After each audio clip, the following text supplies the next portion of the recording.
ቤተሰቦች እንዴት ናቸው? ራሳቸው ደግሰው ነው የሚያገቡት። ወንዱ ወጪ አያወጣም ተባለ። አረብ ሀገር የምትኖሩ እህቶቼ ስለ እናንተ ነው የማወራው። በጣም ነው የገረመኝ። በጣም እኔ እንጃ እውነት እኔ እንደሰማሁት እውነት ነው ወይስ ውሸት? እናንተ መመልሳችሁ ኮሜንት ላይ ጻፉልኝ በእናታችሁ። እና ሴት ሆናት የምትደግሰው አረብ ሀገር የሚጋቡት እንግዲህ ወንዱ አይደግስም። ወጪ የምታወጣው ሴቷ ናት እና 10 እስከ 15 ሺህ ብር እስከ 15 ሺህ ሪያል ወጪ አውጥታ ነው የምታገባው ወንዱ አሉኝና በጣም ተገርሜ ነው ይሄንን ሀሳብ እንግዲህ እናንተ ጋር ማውራት ፈልጌ ይዤላችሁ የመጣሁት። እና በዛውም ደግሞ እንግዲህ ውጭ ሀገር ሆናችሁ ማለት አረብ ሀገር ከሰው ቤት እየሰራችሁ ማህበራዊ ኑሮ የምትኖሩ እህቶቼ እንትና ወለደች፣ እንትና አገባች፣ ዘመዷ አገባ ምናምን ተብሎ የሚደገሱ አንዳንድ ድግሶች አሉና እነሱ ድግሶች ግን ወጪያቸው በጣም የተጋነነ ነው። ምክንያቱም እናንተ የምታስቡት እንዴ 500 ሪያል አይደል እንዴ ምናምን ነው የምታስቡትና ግን እስኪ 500 ሪያል በኢትዮጵያ ስንት ብር ይሆናል? እንግዲህ ይሄንን መገመት አያቅታችሁም። እና ከዛ ቀጥሎ ደግሞ በቃ ሀገሬ መግባት ፈልጋለሁ ግን እንዲህ አልያዝኩም እንደዚህ ያሉ ቤተሰቦቼ ምናምን መረረኝ የምትሉ እህቶቼ በጣም ስለበዛችሁ ነው ይሄንን ሀሳብ ይዤላችሁ የመጣሁት ዛሬና ሁሌ እግዚአብሔርን ነው የምላችሁ። ላይቭ በገባው ቁጥር በእያንዳንዱ ቪዲዮ በሰራሁበት ጊዜ የሆነ ኮሜንት ታደርጋላችሁ። በቃ መረረን አገር እንግባ ብንል ኑሮ ተወደደ እያሉን እያስፈራሩን ቤተሰቦች እንዴት እናርግ ምናምን እያላችሁ አብዛኞቻችሁ ኮሜንት ስር ትጠይቁኛላችሁ። እንደገና በላይቭ ስመጣም ታወሩኛላችሁ እና እኔ በቃ የምሬ ነው ምን እያደረጉ ነው እነዚህ ሰዎች? ምክንያቱም እኔ 2 ዓመት ከ6 ወር ሰርቼ የተወሰነ ብር ይዤ ነው የመጣሁት።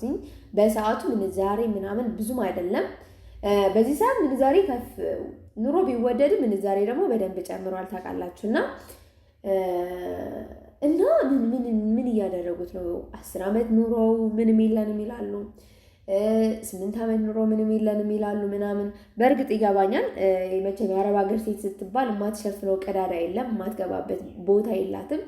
የሆነ ችግር በተፈጠረው ቁጥር ቅድሚያ ተጠሪ መቼም የአረብ ሀገር ሴት ናት እና አይደለም ለቤተሰቦቿ ለሀገር ጉዳይ የሆነ ነገር ሲፈጠርም ቀድማ የምትደርሰው እሷ ናት። ይገባኛል። እና ነገር ግን ያልተገባ ወጪ እኔ በጣም ያንገበገበኝ ጉዳይ ዛሬም ሀሳቡ ይሄንን ይዤላችሁ የመጣሁት በጣም በቃ ግርም ያለ ነገር ምን እንደሆነ ታውቃላችሁ? በስማ እንዲህ እናንተ ራሳችሁ ደግሳችሁ ራሳችሁ ታገባላችሁ። ከየት ነው የመጣው ይሄንን ባህል? ከየት ነው የመጣው? እውነቴን ነው፣ ከየት ነው የመጣው?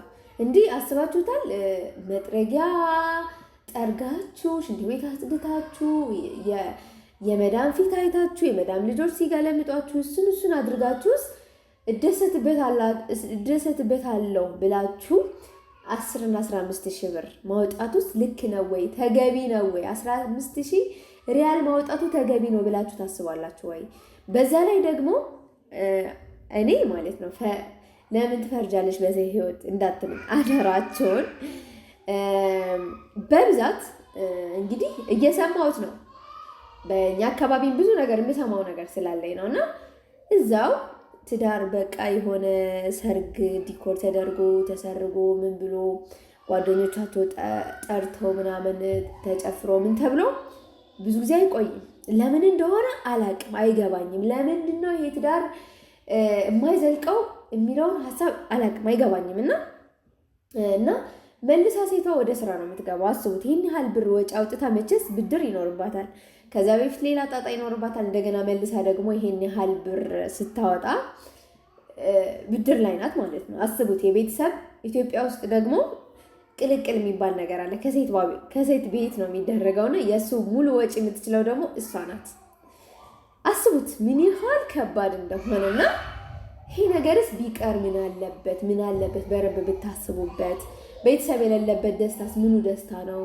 እኔ እንጃ፣ እኔ አይገባኝም ማለት በእርግጥ ለእናንተ ደስታ ይሰጣችኋል አይሰጣችሁ የሚለውን አላውቅም። በዛ ላይ ደግሞ ህገወጥ ሆናችሁ ሰርግ ተጠርታችሁ የምትሄዱ እህቶቼ 500 1,000 ብር ከዛም በላይ ጥሎሽ ትጥላላችሁ። እሺ ስለ ጥሎሽ ውስጥ እሺ ይሁን ጣላችሁ ይባልና እዛ ብትያዙ ምን ትሆናላችሁ? ምንድነው የምትሆኑት? እስኪ በእናታችሁ እዛ ብትያዙ እዛ እየጨፈራችሁ ያው መቼም የሳውዲ ሽርጣ ቤት እንደሚመጣ አይታወቅም እና መጥቶ ቢይዛችሁስ ምን ትላላችሁ? ዛሬ ቀን የማወራው ነገር ባይሰወይ አብዛኞቻችሁ ስለሚነካ ልትሰድቡኝ ሁሉ ትችላላችሁ፣ አላቅም። ነገር ግን እንድታስረዱኝ ስለፈለግኩ ነው። ማለት እዛ ሀገር ስታገቡ ምንድን ነው የሚሰማችሁ ስሜት? ማለት ትደሰቱበት አላችሁ? በጣም እውነቴን ነው። ትደሰቱበት ከሆነ እሺ ቢያንስ እሺ። ግን እኔ እንጃ ብቻ ለእኔ በጣም ግራ ያጋባኝ ነገር ነው። ለምን ብትሉ መልሳ ይች ልጅ ይህን ያህል ሪያል አውጥታ መልሳ ወደ ስራ ነው የምትሄደው። መቼስ ብድር እያለባት እዛ መዝናናት አትችልም። በተለይ ደግሞ ህገወጥ ከሆነ ታስቡት። ሽርጣ መጣብኝ አልመጣብኝ ሰቀቀን ነው። በዚህ መጣ በዚህ ወጣ፣ እንደዚህ አይነት ድምፅ ሰማን ዝም በሉ እስኪ ምናምን። ኦ ማይ ጋድ ይህንን ማሰብ መቼም አያቅታችሁም። እና ይሄ ታዲያ ደስታ ነው ምንድን ነው? በብርህ ሰቀቀን መግዛት? በስማ እንዲህ ማግባት ከፈለጋችሁ ሰርግ መደገስ ከፈለጋችሁ እኮ ማለት ነው ኢትዮጵያ ገብታችሁ በማንኛውም ሰዓት 2 ልጅም 3 ልጅም ወልዳችሁ እኮ ሰርግ መደገስ እኮ ይቻላል። ማን ነው ከወለዱ በኋላ ሰርግ አይደረግም? ማን ነው አብሮ መኖር እየኖሩ ከዛ በኋላ ሰርግ ማድረግ አይቻልም ያለው ማን ነው? እና ይህን ነገር ብታስቡበት ብዬ ነው የምነግራችሁና እባካችሁ እህቶቼ እባካችሁ በደንብ አስቡበት። ምክንያቱም አገራችሁ የምትገቡበት እና ጊዜያችሁ እያራዘማችሁ መሆኑን እንድታቁልኝ ይፈልጋለሁ። ምክንያቱም ይህን ያህል ጊዜ ኖርኩ ስትሉ መቼስ የብዙ ሰው ኃላፊነት የተዋጣችሁ ነው እና በቃ ልብ በሉ፣ ልብ እንድታደርጉ እፈልጋለሁ በእናታችሁ። በተለይ ደግሞ በጣም የሚገርመኝ ነገር እንደሆነ ታውቃላችሁ፣ አንዷ ወንድሟ ኢትዮጵያ ሆኖ ሲያገባ እሷ እዛ ትደግሳለች። የምሬ ነው። እኔ ያየሁት ነገር ነው ማወራችሁ። ይሄንን ተቀላቅዬ አላውቅም። ይህንን ነገር ግን አውቃለሁ። እህጄ ምንም አይነት ማህበራዊ ኑሮ ሳልኖር ነው ኢትዮጵያ የመጣሁት። በዛች ትንሽዬ ያው 2 ዓመት ተኩል ማለት ትንሽ ነው። በእርግጥ ይገባኛል፣ ህይወታችሁ ሙሉ በሙሉ እዛ ነው። ማህበራዊ ኑሮ መኖር ትፈልጋላችሁ ምናምን፣ ግን የማይሆን ነገር ነው። ሞት ሲሆን ሀዘን ሲሆን ግድ ነው መቀላቀል ይኖርባችኋል። መቼም ሀዘን ሰው በጣም አስፈላጊ ነው። በጣም በተለይ ደግሞ በዛ በስደት ሀገር ሆናችሁ ሀዘን ሲያጋጥማችሁ ሰው ካጠገባችሁ ከሌለ ምን ያህል ከባድ እንደሆነ ማለት መገመት አያቅታችሁም። በጣም ከባድ ነው። የደረሰባችሁን በእርግጥ ታውቃላችሁ። እና ወንድሟ ተድሮ ኢትዮጵያ ነው ያገባው። እሷ ደግሞ ወንድም ያገባ ብላ ሰርግ ትደግሳለች። እዛ ስጦታ ይዘው ይሄዳሉ። ብር ጥሎሽ ይጥላሉ። 500 1,000 ብር በዛ ሰዓት የነበረ ነው ማወራቸው። አሁን ደግሞ በዚህ ሰዓት ጨምሮ ሊሆን ይችላል አላውቅም። እና እንዲህ ምን አስባችሁ ነው እንዲህ ጠርጋችሁስ? 500 ብር አይደለም 500 ሪያል 1,000 ሪያል ነው የምታወጡት። አስቡት። 1 ወር ሙሉ ጠብቃችሁ ነው ያንን ሪያል የምታገኙት። 1 ወር ግልምጫ አለው። 1 ወር እንቅልፍ ማጣት አለው። 1 ወር ጭንቀት አለው። ልብሱ ተተኩሶ አለቀ ወይ? ልብሱ አጠብሽ ወይ? ቤቷ ጸዳሽ ወይ? ሽንት ቤቱ ተጸዳ ወይ? ብዙ ጥያቄ አለ በዛ መሃል ማለት ነው። እና እንደዛ ተብላችሁ የሰራችሁትን ብር እንዲሁ በቀላሉ ጓደኛችሁ ወይ የሆነች የምታውቋት እንደው እኔ ግርም ይለኛል። በቃ እንደዚህ አደረገች ተብሎ ለዛ ደግሞ ለፕሮግራም ደግሞ አንድ አይነት ልብስ ለብሳችሁ ምናምን ውድ ማነው ልብስ በውድ ገዝታችሁ ለብሳችሁ ፀጉራችሁ በውድ ነው የምትሰሩት። አንዷ ነግራኛለች ትላንትና። አስቡት ለአንድ ጊዜ ለመሰራት ቁጥጥር ነው አለች 300 ሪያል ከፈለች አለች። ጭንቅላታችሁ ላይ ምን ያህል ብር እንደጫናችሁ ገብታችኋል? 300 ሪያል በኢትዮጵያ ስትመቱት ስንት ብር ነው የሚሆን? አስቡት እንግዲህ። አላቅም አሁን ልትቃረኑኝ ትችላላችሁ። እንዴ በቃ ራሳችን ላይ የምናደርገው ነገር እኮ ኖርማል ነው፣ እንደዚህ ነው እንደዛ ነው ልትሉኝ ትችላላችሁ። ነገር ግን ቀን በቀን ይሄን ያህል ማለት በወርም ሊሆን ይችላል፣ በ2 ወርም ሊሆን ይችላል። ይሄን ያህል ብር የምታወጡ ከሆነ ሀገራችሁ የምትገቡበት ጊዜ መቼ ነው? ጥያቄው ልክ መቼ ነው ሀገራችሁ የምትገቡት? መቼ ነው ሀገራችሁ የምትገቡበት? እያሰባችሁበት በደንብ የሆነ ነገር ስታደርጉ በደንብ እያሰባችሁበት ቢሆን ጥሩ ነው። ከካርድ ድረስ በቃ ካርድ ስታወጡ ራሱ እሱን ብታስቡበት። ብራችሁን በስነ ስርዓት በፕሮግራም ማታወጡ ከሆነ አሁንም ሀገራችሁ የምትመለሱበት ጊዜ ይራዘማል። ይሄ ነው በቃ። ለምንድን ነው ይሄን ያህል እየጮሽ የምታወሪ ልትሉኝ ትችላላችሁ። ማርያምን እውነቴን ነው። የብዙዎቻችሁ ጥያቄ ሀገር መግባት ፈልጋለሁ ግን ምንም የለኝም። ሀገር ቤት መግባት ፈልጋለሁ ግን ኑሮ አስፈራኝ። ሀገር ቤት መግባት ፈልጋለሁ ይህን ያህል ዓመት ኖሬያለሁ። ነገር ግን በቃ ቤተሰቦቼ ይበሉኝ እንደዚህ ሆንኩ። የብዙዎቻችሁ ጥያቄ ነው ይሄንን እና በዛውም እስኪ ራሳችሁን ብታዳምጡ ምን እያረኩበት ነው፣ ጊዜ በምን መልኩ ነው እያጠፉ ያለሁት ብላችሁ ብታስቡበት ብዬ ነው። ምክንያቱም እዛ እስኪሄዳችሁ ለአንድና ለአንድ ዓላማ እንጂ ለሰርግ ልትዞሩ አይደለም፣ ለአንዳንድ ነገር ልታደርጉ አይደለም። እዛ ሀገር የምትሄዱት ልትሰሩና ልትለወጡ፣ ከዛ ደግሞ የተቸገረ ቤተሰብ ካላችሁ እንግዲህ ችግሮቻቸውን እቀርፋለሁ ብላችሁ ነው የምትሄዱት። መቼስ ቤተሰብ በጣም የተቸገረ ከሆነ አለመላክ አይቻልም። መቼስ ቤተሰቦቻችን ናቸው እስከዚህ ድረስ ያደረሱን እና በመጠኑ እነሱ እንደማይጎዳ አንቺንም እንደማይጎዳ፣ ወጣቶች ከሆኑ ደግሞ የሚሰሩበት ብር ብትሰጧቸው እንደዚህ ብታስቡበት። በተለይ ሰርግ የምታደርጉ እህቶቼ አደራችሁን እዛ ሰርግ ባታዘጋጁ። ነገ ልኖር ዛሬ ልኖር እኔ በምን አውቃለሁ ልትሉ ትችላላችሁ። ሁላችንም እግዚአብሔር አምነን ነው የምንኖረው። እኔ ባይዘው ባይጠቅሉ የሌለው ሰው እንዲደግስ የምመክር ሰው አይደለሁም። እውነቴን ነው።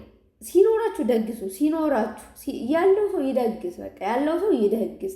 እናንተ በሰው ቤት እየተገረዳችሁ የምትደግሱት ድግስ ግን ደስታ ነው ሰቀቀን ነው ስለማይገባኝ ለዛ ነው ሲኖረኝ እኔም አንድ ቀን እደግስ ይሆናል።